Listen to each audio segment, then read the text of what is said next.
Jason Yerrick's audiobook demonstration. Rain had been falling for hours, and the North Road was a muddy ribbon in the darkness.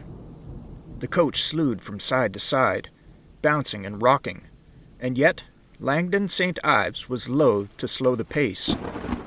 He held the reins tightly, looking out from under the brim of his hat, which dripped rainwater in a steady stream. They were 2 miles outside Crick, where they could find fresh horses, if by then it was fresh horses that they needed.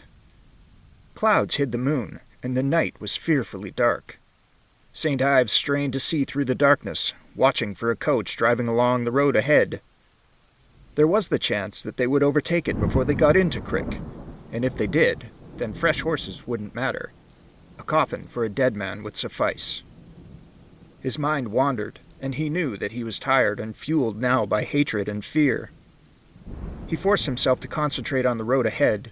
Taking both the reins in his left hand, he wiped rainwater out of his face and shook his head, trying to clear it. He was foggy, though. He felt drugged. He sneezed his eyes shut and shook his head again, nearly tumbling off the seat when a wave of dizziness hit him. What was this? Was he sick? Briefly he considered reining up and letting Hasbro, his gentleman's gentleman, drive the coach. Maybe he ought to give it up for the rest of the night, get inside, and try to sleep. His hands suddenly were without strength. The reins seemed to slip straight through them, tumbling down across his knees. And the horses, given their head, galloped along, jerking the coach behind them as it rocked on its springs. Something was terribly wrong with him, more than mere sickness, and he tried to shout to his friends. But as if in a dream, his voice was airy and weak. He tried to pluck one of the reins up, but it was no use. He was made of rubber and missed. Someone, a man in a hat, loomed up ahead of the coach, running out of an open field up the bank towards the road. The man was waving his hands, shouting something into the night. He might as well have been talking to the wind. Hazily, it occurred to St. Ives that the man might be trouble. What if this were some sort of ambush? He flopped helplessly on the seat, trying to hold on, his muscles gone to pudding. If that's what it was, then it was too damned bad.